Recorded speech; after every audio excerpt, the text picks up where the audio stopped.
Hey guys, today we're going to be doing our 52, or what is it called? The Bible in 52 weeks, which we can forget about that. We're not going to get it done in 52 weeks. I want to talk to you a little bit before I actually get started with it. You know, we were doing the live streams, and the way my life is right now, it got to be too much. And actually, if we moved to one of the places where we were looking at, that area, I wouldn't be able to do live streams anyway. The internet's not good enough. I don't even know if I'm going to have good enough. That's a total different thing. We'll talk about that later when the time comes. But I think it's good that we don't do the live streams anymore. But as you guys know, this study is extra on top of my other studies that I do in my Bible time. This was something that I just wanted to do with you guys. It was not something that I felt I had to do, or it wasn't something that, like, it's not my only study. It's just something that I wanted to be able to share with you guys. But the way life is right now, and I know I've talked about it a little bit, but I finally decided I'm just going to do this twice a month. So every other Thursday. So it will be like, this is, let me find my calendar if it'll work. Like today, the day you see this is the second Thursday. It'll be the second and fourth Thursdays of the month.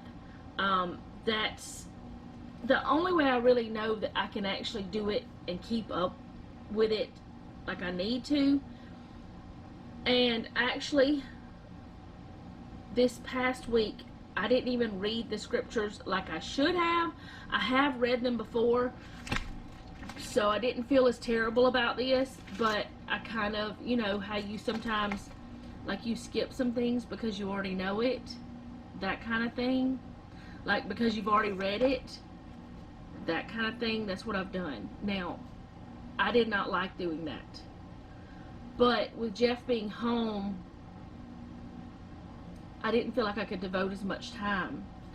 And so that is why I've decided to do every 2 weeks. So whenever he is home, I can spend my time with him, because y'all, I love y'all, but I love him more. And my time with him is more precious. So every 2 weeks, the second and fourth Thursdays at 6 a.m. Central, these studies will go out on my channel. And hopefully we'll have good discussions in the comments after it does. Also, starting today, unless it's something y'all really liked, I won't be doing, I didn't write down the subject of every chapter. I didn't do that this time. Now, if that's something you really like, I will go back to doing that, because it's not a big deal. But if it's, you know, otherwise, I won't be doing it. But I want to continue with the study. I want to spend Bible time with you guys. One day, maybe, we'll go back to every week. But right now, in this season, I need to do it every 2 weeks, so that I can give y'all a better study.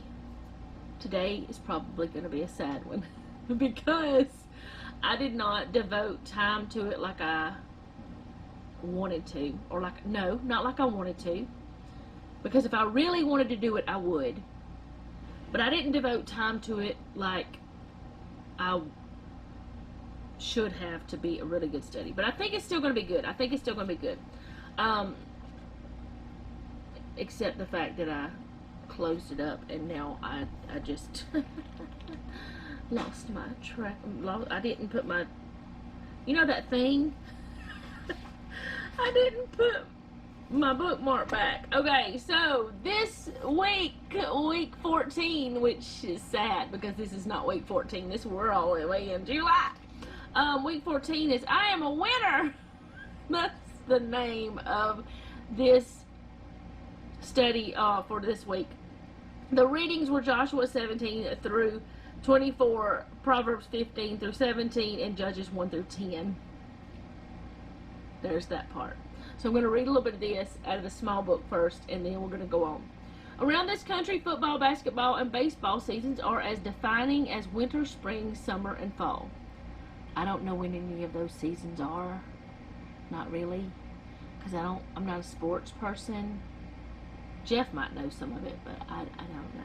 Now, Jeff used to play softball. I rooted for him whenever he played softball. I was in it. I even did like the scores and stuff. But let's not get on that. Okay. We live in a competitive society. That's so true. I hate competition. We love to, well, I don't hate it, but anyway, let me just get off this. Y'all know what? That's me. I always go on rabbit trails. Y'all know that. You know how I go. We love to see a team working together to win a game. Well, whether we know it or not, we're all in a game. That game is life, and we have an adversary who does not want us to win, to see our families flourish, or to see our marriages work. That is true. He doesn't want our businesses to be successful or us to be happy and complete. There's a lot on the line, and there will be a winner and a loser. I don't know about you, but I made up my mind that I'm going to win this one. Me too. I am not going to lose against Satan. He ain't got me. He ain't going to get me. I mean, he took control for a little while, and I allowed him to take control of my life for a little while. But after I figured out why I was so crazy, no, actually, after I figured out what was going on, I figured out that I had allowed Satan, that I had control, that all I had to do was give it to God. That's when he, lost his control. So let me go on back to this, because that's a total different story. All right, in the book, well, I guess it is. Maybe it is, maybe it's not. In the book of Judges, we find an account of how God gave Gideon victory over his enemy. In Judges 6, Israel had become rebellious, and God allowed the nation of Midian to take dominion over them. But then God had mercy and assigned Gideon to go and rescue them. Gideon didn't think he had what it took to accomplish the assignment. How many times do we do that? We are always thinking we don't have enough, that we're not good enough. But it doesn't matter how good we are or how much we have. It's all about the God we serve. That's just the way it is. Now I've lost my spot. Gideon didn't think okay, I did that part. His tribe was the weakest of the bunch, and there was no way they'd be able to take the Midianites. So Gideon asked God for a sign, and God gave it to him. In fact, God gave him several signs to prove he was with him. Because Gideon was like a lot of us. We don't always take God at his word. And we want sign after sign so that we can be assured he's going to do what he said. Y'all, I've learned we don't need signs. We just need to read this. Y'all know I always go back to that. It's always get back to God's word. That's all the signs we need. But we still throw out those fleeces. We still need signs. We need to know that God is there, that kind of thing. I still do, and I'm not gonna lie. Sorry about the washing machine. It's decided to take off. When Gideon was finally convinced, he brought an army of 32,000 men to battle the Midianites. But God had him send home all but 300. 32,000 to 300. Saying he would provide. That's Judges 7:7. God kept his promise. With just 300 men, Gideon was victorious over the Midianites. Y'all know that blew Gideon's mind. You know it did. Sometimes you just have to stand on what God says alone.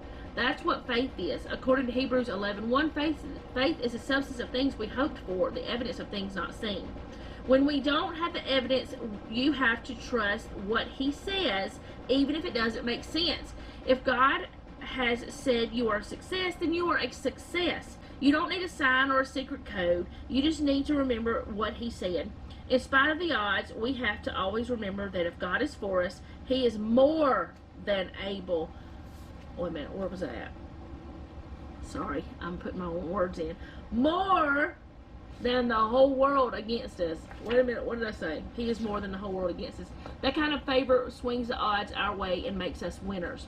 Romans 8:31. He is there for us. He is more than everything for us. So, the points to ponder. Would you have trusted God's instructions to send most of your men home? Yeah, I would have at this point in my life. If God said do it, I'd do it. Now, back 5 years ago, would I have? Probably not. 10 years ago, absolutely not. 12 years ago, I wasn't even following God like I should have. Like, I had walked away from God. I still knew who he was. I knew I was doing wrong. But I'm telling you, 12 years ago, things were different. Not long after that, I fixed things. Well, no, I didn't. God fixed things. But, you know, I wouldn't have done it. Now I would have. So that's my why or why not. 2, has there been a time in your life when you trusted God and succeeded against the odds? I believe so. I believe that there's been times where I trusted God and I succeeded even though other things were against me. The fact that I could actually move my arm, and I'll tell you about that in a second. It's like, well, let me just go ahead and tell you. Before this scar right here, a lot of people think it's from a thyroid surgery. It is not. It is from a spine surgery.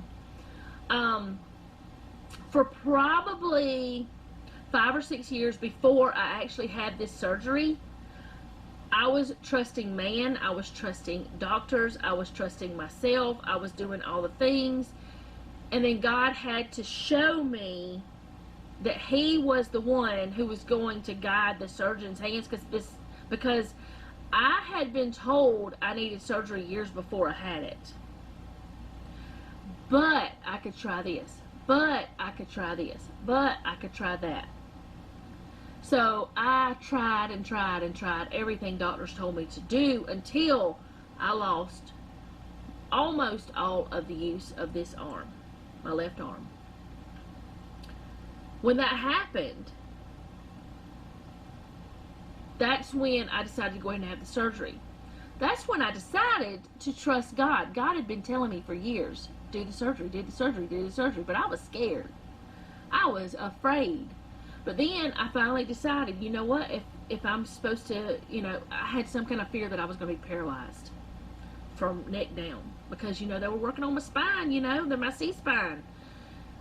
But when I finally trusted God, He showed me that I am okay. I would be okay. The very next day after actually the day of my surgery, I was walking a little bit. The very next day, I was walking in front of my house back and forth because that was my physical therapy. I could feel my arm properly. God said, you know what? You listened. Look what I can do. That's what He said. Look what I can do. So we have to listen to Him. But yeah, I think I did. There was a time that I didn't trust God for a while, but then I did, and I succeeded. He succeeded. In Judges 7:9-11, God instructs Gideon to go to his enemy's camp. Why did He tell him to go to the camp, and what were his camp, and what were the results? Let me go to Judges real quick. Oh goodness, that's not the right place. Where you at? Judges, okay. 7. I'm on 17.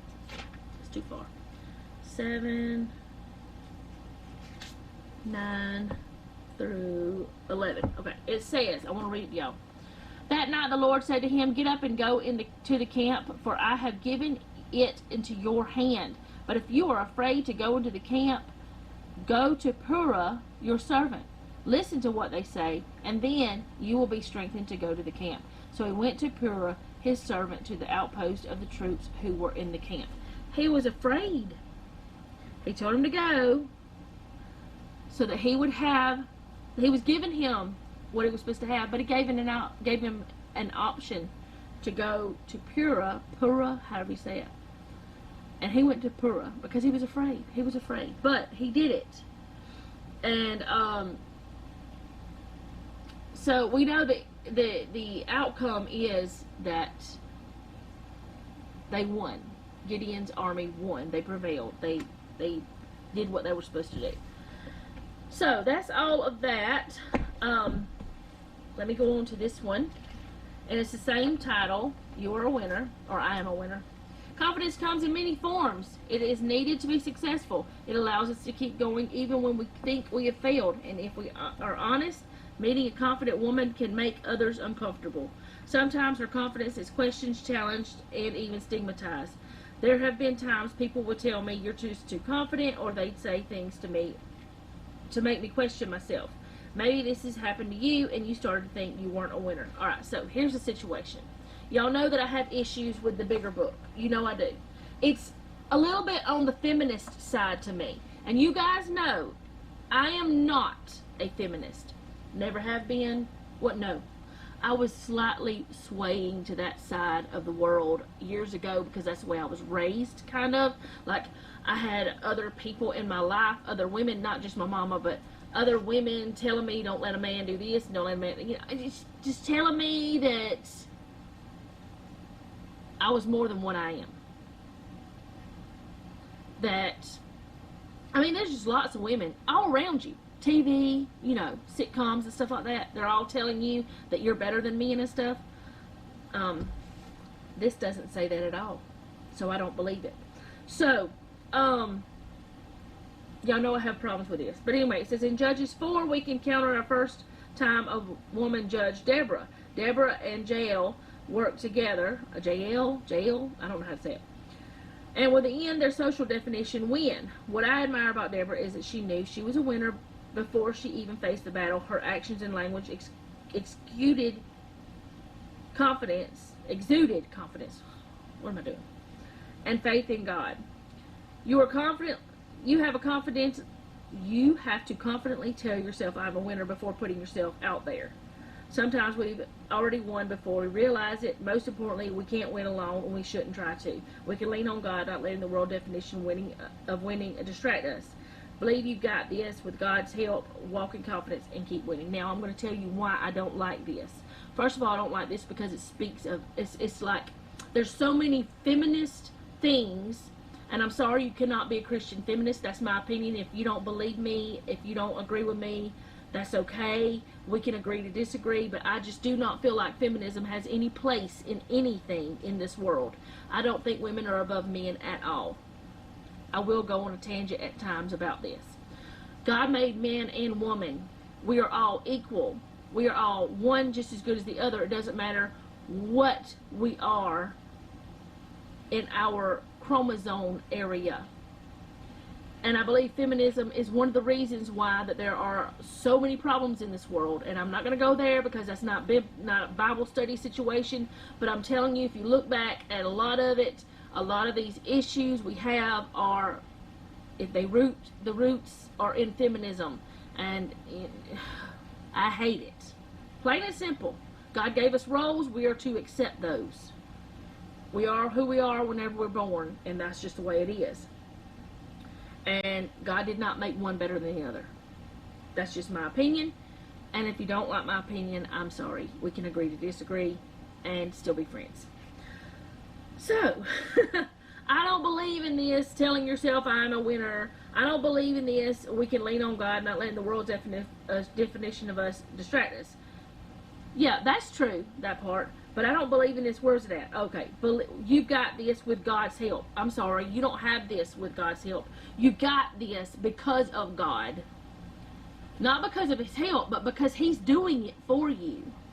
He's not helping us. He's doing it. Whatever we do is not because of His help. It's because of His abilities. That's my opinion. That's my thoughts.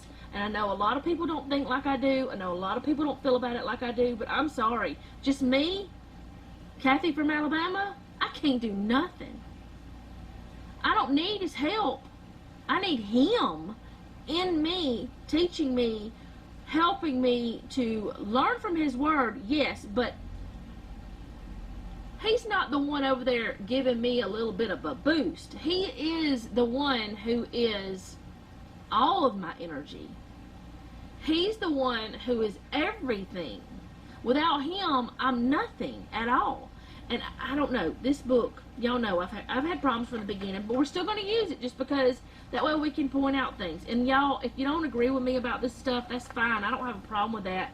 And I don't have a problem with you telling me that. But I cannot stand it whenever people start. I mean, I know she didn't say anything specifically about men, but she pointed out women. That's my whole point. And I'm sorry, a man and a woman, one's not better than the other. We have our own strengths. It's just all there is to it. We have our own strengths, we have our own weaknesses, and that's just the way God made us. And I know that's not what this is about, but that book sometimes irks me. But anyway, we are winners. but only because God made us that way. But honestly, if you really get down to it, it's not us that's winning, it's Him winning. And He's just bringing us along. We're His children, just like whenever we take our children places, we're still the parents, and they're the children following us, and they're benefiting from the good we are doing. Like, we take them to an arcade, they get to play games. They're getting a benefit from it, but not because they did anything, but because someone above them took them. And God takes us to places. And that's what we need to think about. That's the only reason we win, is because God's doing it. We're not doing anything. And I know that probably some of the stuff I said today is going to tick some people off. I know that might not be a really nice thing to say, but some of it might make some people mad. But honestly, there's no room for feminism in this. There's no feminism in this. And there's feminism in that book. I mean, I've seen it several times. You guys know. Some of y'all, we've had private conversations about it. But anyway, I hope that's okay. I hope that it's okay that I talked to y'all about that. I hope that it's okay that, of all that I've said today. Because if it's not, that's alright too. We can always agree to disagree and pray for each other. And if you think I'm wrong, you pray that God will show me the right way, and I'll do the same thing for you. If I am wrong, I pray that God will show me the right way. I want God to show me if I'm wrong. He has shown me lots of times. I'm not perfect. Never said I was. Only God is. But with Him not helping us, but He's doing it for us, He's taking us there, we can do anything that is something He wants us to do. You know, we have to stay in this Word and study. That's just all there is to it. And there's a lot of things that are actually harming people, especially women, because we have listened to the lies of the world too much, and it's gotten into the churches. Y'all most likely all know that. So let's go ahead and talk about what's next week. Next week is Trust His Track Record. It's Judges 11 through 21 and Psalm 26 through 37. That's what we'll be reading. I will also have it down in the description box down below. As I said, I hope that this was okay. I hope you don't get mad at me and, you know, go away. Because we can have differences of opinions and still be friends. I have that with lots of people that I know. And that's okay. I have a sister that for years we agreed to disagree for years. And we've been fine for years. Now, some of the things that we disagreed about, we have shown each other that, you know, the right way. But that's okay. Like, she's helped me, I've helped her. We've seen the light, but only because of God. But anyway, it's kept us friends. Even though we're sisters, it's kept us okay in a relationship. Because people can disagree and still be in a relationship. They can still be friends. So, I hope this was alright. I am a little bit nervous about putting it out there, but that's alright. Y'all know my viewpoints on feminism. I cannot stand it. Anything that puts male against female is wrong, in my opinion. Anything. Because that's not what God wanted. God did not put anywhere in His Word that men are supposed to be against women and women are supposed to be against men. There's nowhere. And I know that's not what this was about, but that one book really gets on my nerves. Maybe I should stop using it. Maybe I should. Anyway, I still want to know what's in there, though. You know, it's that kind of thing. I still want to know what's in there. Plus, sometimes, whenever you learn about things that are not good, you know, you read about them, you can point it out and help others. I don't know. But anyway, that is all I have for today. I hope this was alright. Thank you for hanging out with me. I do appreciate it. If you like this, go ahead and subscribe, share, hit the like button. But most importantly, leave me a comment down below. Don't leave me if you don't agree. Let's just agree to disagree and love each other anyway and pray for each other, because we can be wrong at times. There's been a lot of times I was wrong, And if I'm ever wrong, I will come back and tell you if I remember that I said something on my channel that I was wrong about. I have done that before, though. Not about anything biblically, I don't think, but there was things that I was wrong about that I came back and told y'all. But anyway, I hope this was alright. Thank you for hanging out with me. And remember, don't take any wooden nickels, and be sweet.